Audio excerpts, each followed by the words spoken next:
Bonjour, notre lecture du chapitre 4 du Deutéronome se poursuit. On reste dans la problématique de l'alliance, mais avec les versets 32 à 43, on entre dans une pièce à tout le moins majestueuse, qui n'est pas d'ailleurs sans rappeler les accents des versets 6 à 8. On commence par une interrogation toute sapientielle, sapientia, je vous rappelle, c'est la sagesse en latin, les écrits de sagesse biblique, tout en s'abreuvant largement à la sagesse des cultures environnantes, relisent et assument les enseignements clés de la Torah, c'est-à-dire faire mémoire, transmettre, écouter, chercher la justice, louer Hachem, glorifier le Père et la Mère, etc., etc., etc. On a donc ici une interrogation sapientielle qui est posée face à la totalité du temps et de l'espace. Interroge donc les premiers jours, ceux qui étaient avant ta face, c'est-à-dire avant que tu ne viennes au monde. Depuis le jour où Elohim a créé le terreux sur le sol, et d'une extrémité des cieux à l'extrémité des cieux, est-il parole aussi grande que celle-ci? Ou bien y en a-t-il été écouté de semblable? Est-il un peuple qui ait écouté la voix de Elohim, parler du milieu du feu comme toi tu l'as écouté, et soit resté vivant, etc., etc. Vous voyez, on retrouve le même genre de convocation au chapitre 38, par exemple, du livre de Job, ou dans les psaumes. Donc ici, le moment est vraiment solennel, comme pour dire, ce que vous vivez, au moment de traverser le Jourdain, le monde ne le voit pas encore. Et pourtant, votre histoire, toute chaotique qu'elle soit, est cosmique. Alors, cosmique à la manière de l'époque, évidemment, il ne s'agit pas d'interroger E.T., mais d'interroger d'une part la mémoire des récits de création, et puis d'autre part, les temps contemporains qu'évaluait l'astrologie dont les prêtres de Babylone s'étaient rendus maîtres. L'observation attentive du mouvement des astres, de leur configuration, etc. Tout ça ne pouvait que laisser penser que les cieux étaient des sortes d'ambassadeurs d'un monde divin dont il fallait apprendre à discerner les messages. À l'époque de l'exil et pour toute la seconde moitié du premier millénaire avant Jésus-Christ, cette science de l'observation babylonienne était en plein essor. Donc, en substance, le texte dit « Interroge toute la science d'hier et d'aujourd'hui et tu verras que nulle part il n'est question d'un peuple à qui le divin a parlé comme Hachem te parle avec la Torah, c'est-à-dire compose une histoire avec toi. » Qu'il y ait des messages divins dans toutes les religions du monde, ok. Mais un Dieu qui s'associe à l'histoire humaine comme avec les patriarches, comme avec Moïse, et a fortiori comme en Jésus-Christ, on n'en trouvera nulle part ailleurs. C'est dire à quel point Israël a du prix aux yeux de Hachem, comme dit le prophète Isaïe. Et maintenant, ainsi dit Hachem, lui qui t'a créé, Jacob, et qui t'a formé, Yeshraël. N'aie pas peur. Oui, je t'ai racheté. J'appelle ton nom. Sois vers moi, toi. Dit autrement, tourne-toi vers moi. Quand tu traverses les eaux, je suis avec toi. Les fleuves ne te submergent pas. Là, on pense évidemment à la traversée du Jourdain pour entrer sur le sol de l'héritage. Quand tu vas au milieu du feu, tu n'es pas brûlé. La flamme ne te consume pas. Là, on pense à la nuée lumineuse qui accompagne le peuple pendant sa marche au désert, mais aussi on pense au buisson ardent. Vous voyez, les rabbins aiment dire que si Hachem se donne à voir dans un buisson, c'est pour signifier l'état misérable du peuple au milieu de qui il vient demeurer, comme un feu. Mais un feu qui ne consume pas, un feu qui redonne vie au contraire. C'est une très belle image de ce que devrait être en fait toute vie spirituelle. Oui, moi, Hachem, je suis ton Elohim, le consacré, c'est-à-dire le saint de Yeshraël, ton sauveur. Pour ta rançon, je donne à ta place Mitzraïm, Couche et Séba, c'est-à-dire l'Éthiopie. C'est-à-dire que tout le prestige de cette civilisation égyptienne n'a aucune valeur à côté de l'histoire que je suis en train de construire avec toi. Mitzraïm ne roule que pour lui-même, alors que toi et moi, nous travaillons pour sauver le monde. parce que tu es cher à mes yeux, tu es glorifié. Ah tiens, voyez, tu as du poids à mes yeux. Je te regarde de l'intérieur, j'agrée tes sacrifices et te voilà grandi, te voilà grand au milieu des nations, toi qui es le plus petit d'entre tous les peuples du sol. Ça, on va l'entendre dans pas longtemps. Mais évidemment, ce qui est derrière, c'est ce que Jésus condensera dans cette formule toute simple. Les derniers seront les premiers et les premiers derniers, car nombreux sont les appelés, mais peu nombreux sont les choisis, peu nombreux sont les élus. Ça, c'est dans l'Évangile selon saint Matthieu au chapitre 20. Israël est donc bien le peuple de l'élection, dit Isaïe, d'où la signature du verset qui synthétise tout au nom de la charité, et moi, je t'aime de charité. Alors là, il faudrait relire la prière sacerdotale de Jésus en Jean 17, ou alors sa prière au chapitre 12, toujours de l'Évangile selon saint Jean, verset 28. Mais bon, on n'a pas trop le temps ici. Toujours est-il que le verset 32 interroge, voyez, au milieu de l'immensité du temps et de l'espace, les événements les plus importants ne sont donc pas ceux que l'on croit. En réalité, l'événement le plus étonnant est le fait que Dieu parle, et qu'il parle d'une manière enflammée au plus petit d'entre les peuples, dit à sa manière le verset 38 si vous voulez, et que loin d'y trouver la mort, ce peuple monte vers la vie. Voilà sa glorification. Vous voyez, si on essaye de dire les choses simplement, l'expérience commune veut que quand les chefs de ce monde parlent, eh bien les peuples se taisent et qu'ils obtempèrent. Le système contemporain dont les chefs sont les argentiers ne demande pas au peuple de grandir, il lui demande de consommer. Le reste n'a aucun intérêt. Or voilà que Hachem, lui, parle à son peuple, et que le peuple s'en trouve grandi, élevé, glorifié par le regard divin qui se pose sur lui. Un regard que révèle la voix de Hachem. Encore une fois, Israël est le plus petit de tous les peuples. Ça sera redit au chapitre 7. Il faut bien marteler la chose. Donc, Israël est le plus petit d'entre tous les peuples en nombre. Et alors? C'est celui qui, par cette glorification de Hachem, se trouve avoir le plus de poids. Du coup, eh bien, cette parole devient brûlante. Elle fait naître dans le peuple l'espérance d'une liberté qui lui donne la force de se mettre en marche. Alors maintenant, si on va plus loin, cette parole divine est le lieu d'une révélation bouleversante.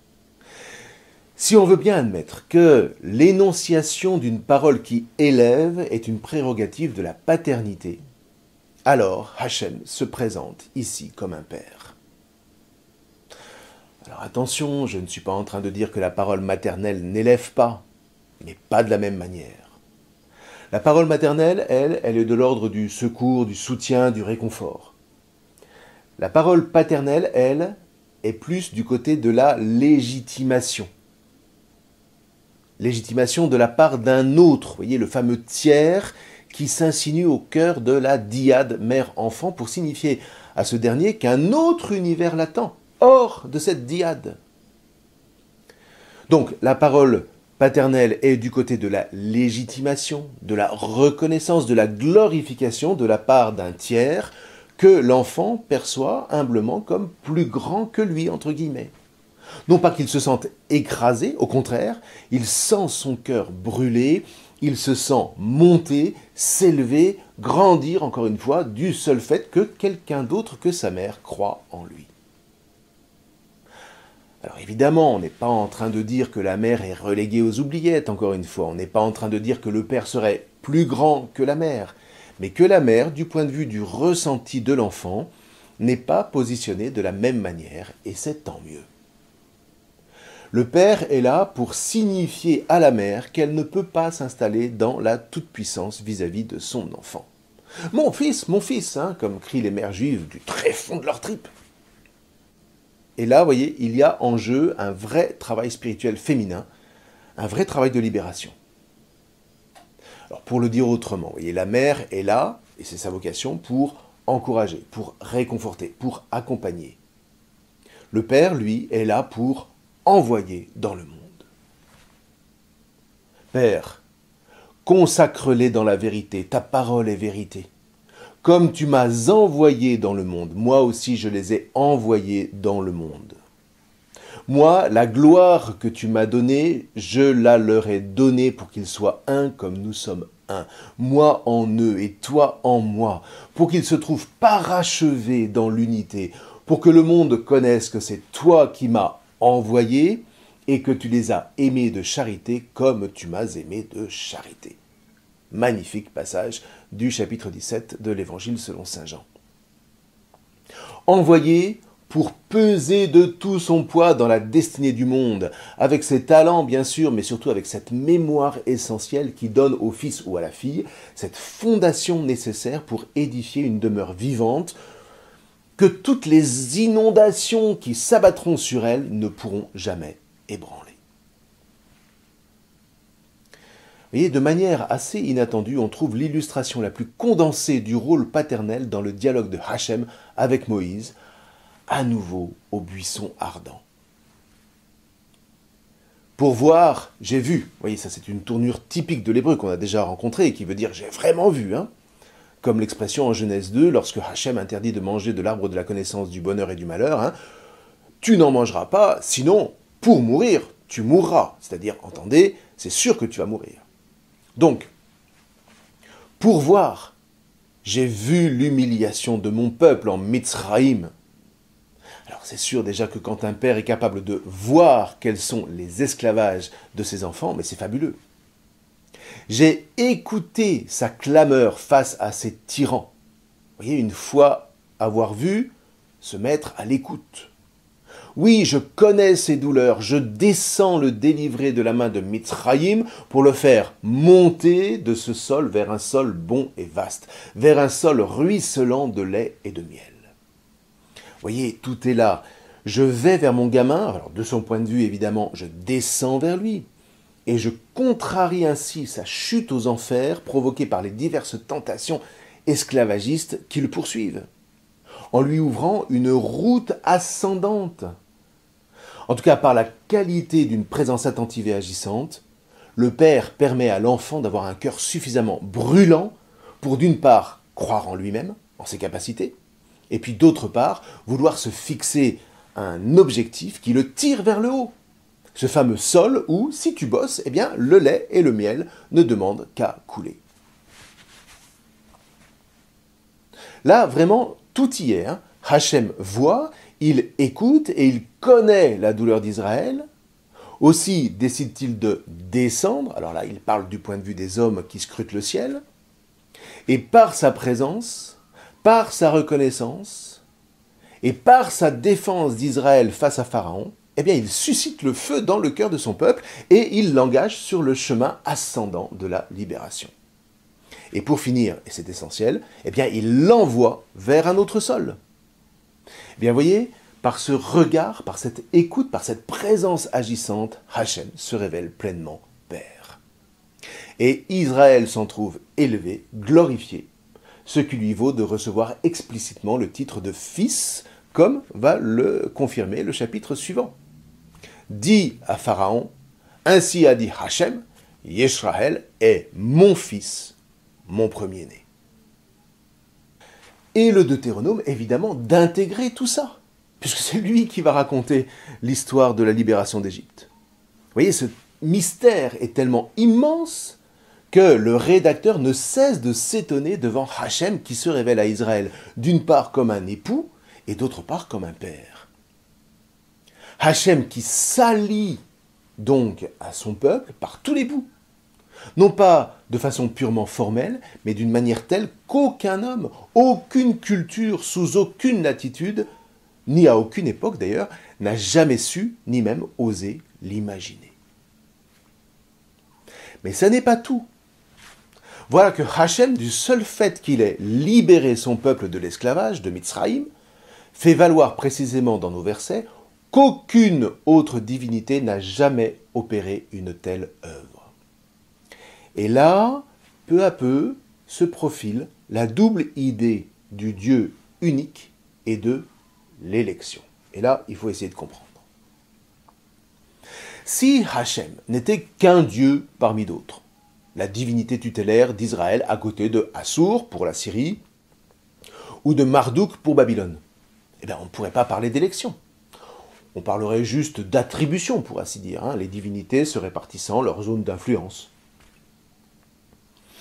En même temps, c'est pas si simple, parce qu'il semble bien qu'entre eux, il soit aussi question de pouvoir. Là, on a l'illustration la plus claire de ce façonnage des divinités à l'image des hommes qui projettent sur elles leur fantasme de superpuissance. De ce point de vue-là, Marvel n'a rien inventé. C'est d'ailleurs à ça qu'on distingue assez vite le vrai Dieu de ses contrefaçons, y compris au sein du christianisme d'ailleurs. Qu'est-ce qu'on veut dire en parlant de la fameuse toute-puissance de Dieu? Alors de ce point de vue-là, vous voyez, je garde personnellement comme un trésor un passage d'une conférence que donnait le père jésuite François Varillon dans les années 70, que je vais relire avec vous. Dire que Dieu est amour, c'est dire que Dieu n'est qu'amour.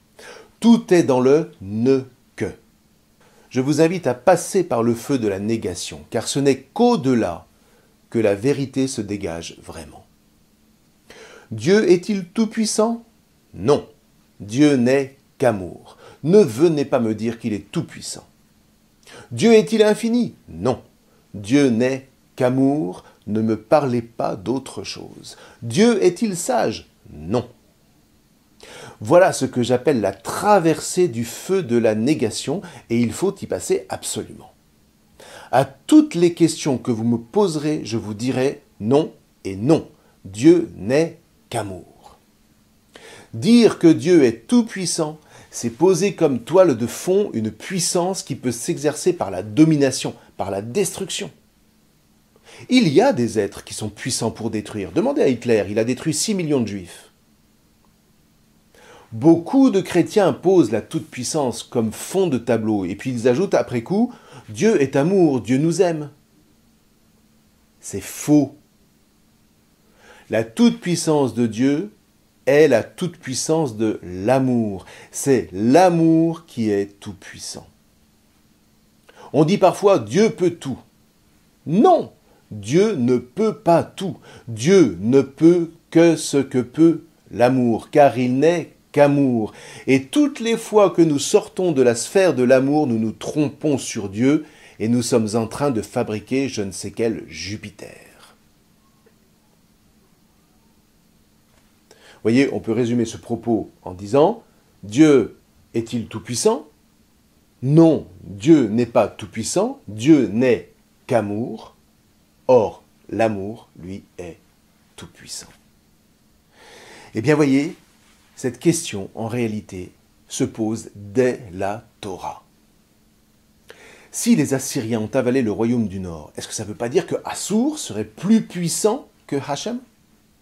Et si les Babyloniens les ont supplantés, est-ce que ça ne veut pas dire que Marduk serait plus puissant que Assur, qui est déjà plus puissant que Hachem? Du coup, est-ce qu'il ne faudrait pas se rallier au vainqueur final? En tout cas, la question se pose, et l'objectif que se donne la Torah est d'y répondre, mais en déplaçant la problématique. Si effectivement Marduk est plus fort que Assur, qui est plus fort que Hachem, quid des traditions des pères? Quid des prophètes? Que faire de Hoshea, par exemple, et de sa complainte présentant l'amour de Hachem pour Israël? Et si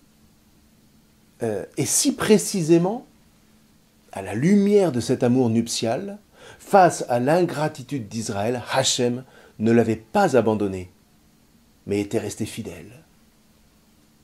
Si le choix de l'époux avait toujours cours, mais ça voudrait dire alors que tous les Assur et tous les Marduk de la terre n'ont en fait rien gagné du tout. Ça veut dire que l'héritage demeure s'il a été perdu par Israël, qui n'a pas perçu sa valeur, mais ça ne signifie pas que Hachem l'ait attribué à un autre peuple. Et c'est là qu'on comprend à quel point l'amour est, dès Moïse, dit le rédacteur, le pivot de toute la révélation. Alors, il ne s'agit pas évidemment d'un sentiment amoureux, mais du signe qui est inscrit dans une alliance existentielle qui ne se reprend pas. voyez, on peut toujours chercher d'autres raisons qui auraient fait que Hachem n'abandonne pas Israël. Je sais pas moi, la loyauté, le devoir, la sincérité, etc., mais rien ne marche. Il n'y a que l'amour qui illumine la raison profonde de l'alliance et qui justifie la fidélité à laquelle Hachem ne déroge pas. Mais c'est drôlement fort. Or, c'est cet amour qu'annonçait depuis bien des années le prophète Hoshéa, entre autres, qu'Israël va redécouvrir en exil. L'amour inconditionnel de Hachem fait en fait de ce bannissement un formidable lieu pédagogique. C'est quand on perd ce qui nous est vital, mais on le méprise à force de l'avoir auprès de soi comme un acquis. C'est donc quand on perd ce qui nous est vital qu'on prend la mesure de sa véritable valeur. Et ça, c'est tout le prophète Hoshéa. Alors une fois qu'on l'a perdu, cet héritage, qu'est-ce qu'on fait? On se lamente? Au bord des fleuves de Babylone, nous étions assis et nous pleurions, nous souvenant de Sion, etc., dit le psaume. Ok, on a été déportés. Maintenant, si on continue à se lamenter, c'est sûr qu'on n'ira pas plus loin. Mais si en revanche on écoute les prophètes qui ont parlé au nom de Hachem, on prend conscience que si on revient à Hachem, Hachem nous ouvrira les bras comme le père de la parabole du fils prodigue.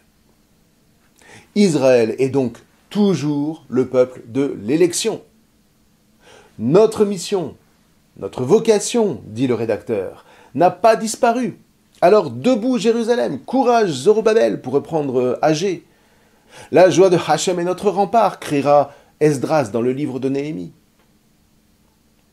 Le cœur est à nouveau brûlant en écoutant les Écritures, de sorte qu'Israël se relève, il monte de nouveau sous le regard de Hachem, autrement dit, il ressuscite. Et ce sera tout le thème de la vision de Ézéchiel, au chapitre 37 de son livre, les fameux ossements desséchés. Et à nouveau, vous voyez, on touche au fondement du chemin qu'ouvrira le Christ Jésus. Encore une fois, rien n'est nouveau, entre guillemets, dans l'enseignement de Jésus, comme si tout partait de lui. En revanche, tout est renouvelé par lui. Tout est relancé, si vous voulez, de sorte que par le Christ, par Jésus, tout Israël entre dans la plénitude de sa mission qui est d'offrir ce chemin à l'ensemble des nations de la terre. Par ailleurs, pour en revenir au Deutéronome, si Hachem a choisi Israël par amour, mais ça sous-entend qu'il aurait pu choisir un autre peuple, oui. Or, s'il peut choisir, c'est bien qu'en définitive, tous les peuples relèvent de lui. Ce qui veut dire que Hachem transcende toutes les divinités nationales qui ne sont dans le fond que des idoles. Et c'est comme ça que Hachem se révèle peu à peu, non plus seulement comme le plus grand des dieux, mais l'unique Dieu sur toute la terre. Ce qui va motiver le rédacteur à rédiger sous l'inspiration de l'Esprit les premiers chapitres de la Genèse qui présentent Hachem comme le Elohim de toute la création, en se posant la question, mais comment se fait-il que les hommes aient pu à ce point passer à côté de leur vocation adamique? Et comment Hachem a-t-il pu récupérer ce gâchis monumental à partir des pères Abraham, Yitzhak et Yaakov? Du coup, avec tout ça, écoutez, plus de difficultés pour lire la suite. Les versets 35 à 36 de notre chapitre du Deutéronome reprennent le thème des versets 9 à 14. Au sein d'un espace désormais universel, non plus sur le plan du pouvoir mais de l'amour, un événement particulier et un seul se trouve être le pivot de l'histoire. À l'Horeb, Israël écoute et voit que Hachem est un. Un, non pas au sens numérique, mais au sens où Hachem est unique en son genre. Il est un au sens où en lui, parce qu'il n'est qu'amour, tout s'unifie, tout s'illumine. C'est cet amour qui glorifie ceux qui consentent à entrer dans son alliance, à commencer par Israël, qui se comprend dès lors comme le peuple élu, par amour, et non pas en vertu d'un quelconque privilège de pouvoir. Les versets 37 et 38 reprennent alors le thème de l'élection, manifesté dans l'acte de la libération d'Égypte, comme l'avait déjà évoqué le verset 33. Libération par amour, dit le verset 37, d'un tout petit peuple, ajoute le verset 38, destiné seul, dans un premier temps, à la réception de l'héritage de Hachem. Et là, on n'a rien de moins que le credo d'Israël, à savoir son élection par le Dieu unique. Un credo que les versets 39 et 40 vont intimer de garder pour qu'advienne le véritable bien. Yatab. C'est un mot qui donne l'adjectif tob en hébreu, ce qui est bon, ce qui est bien. Alors là, attention aux traductions qui disent bonheur, parce qu'aujourd'hui ce mot est tellement perverti qu'on en a fait un pur synonyme de bien-être, ce qui n'est pas le cas évidemment. Le bonheur n'est pas toujours confortable, tant s'en faut. Pour que le bonheur advienne, il faut lui accrocher l'objectif d'un bien, top, en vue duquel on prend les moyens de grandir, de se dépasser et d'entraîner avec soi tous ceux qui marchent sur le même chemin. C'est un chemin de vie, quoi. Exactement, d'ailleurs, ce que dit la suite du verset. Mais un chemin qui s'entreprend volontairement. Raison pour laquelle, aussi paradoxal que ça puisse paraître, ce bien est l'objet d'un commandement. Alors ça ne veut pas dire que le bien ne dépend que de nous, mais ça veut dire que sans nous, sans une mise au travail de la volonté, donc du cœur, eh bien le bien qu'on vise n'adviendra pas. Une mise en travail qui passe par la mémoire du cœur, par l'apprentissage et l'écoute des décrets et des commandements qui signifient l'attachement à l'alliance. Tout autre chemin n'est que paresse, sachant que la paresse ne consiste pas à ne rien faire, mais à ne faire que ce qui nous plaît.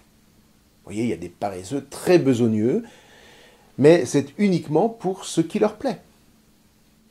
Ils donnent de leur personne, éventuellement, mais ils ne se donnent jamais totalement. Bref, alors toujours est-il qu'on reconnaît depuis le verset 9 de notre chapitre 4 tous les éléments constitutifs du formulaire d'alliance dont je vous rappelle le schéma. D'abord une titulature, c'est-à-dire la désignation de celui qui énonce ce formulaire et son rang qui légitime son discours. Je suis Hachem. Deuxièmement, un prologue historique qui rappelle les bienfaits qu'a opéré celui qui parle au bénéfice de ceux qui écoutent. Je suis Hachem qui t'ai fait sortir du sol d'Égypte. Troisièmement, une stipulation fondamentale, c'est-à-dire la formulation d'un ordre de base. Tu observeras les décrets. Quatrièmement, des stipulations particulières qui vont dans le sens de la stipulation fondamentale. Ne vous laissez pas entraîner à vous prosterner devant les idoles. Cinquièmement, un appel à témoins pour sceller les paroles qui viennent d'être prononcées. On en appelle en général aux cieux et à la terre. Suivent ensuite les malédictions conditionnelles si les contractants n'obéissent pas aux stipulations de cette alliance, et puis les bénédictions conditionnelles quand les contractants obéissent.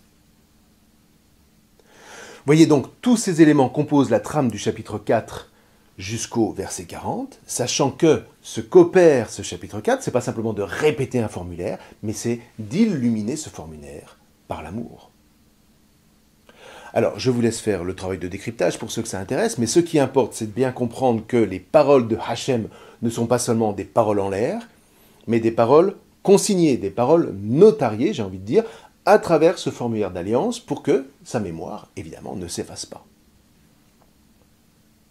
Voilà. Alors écoutez, on verra les derniers versets du chapitre 4 la prochaine fois. D'ici là, eh bien, je crois qu'on en a déjà décrypté bien des ressources cachées. Je vous en souhaite en tout cas une bonne et féconde lecture. Je vous remercie.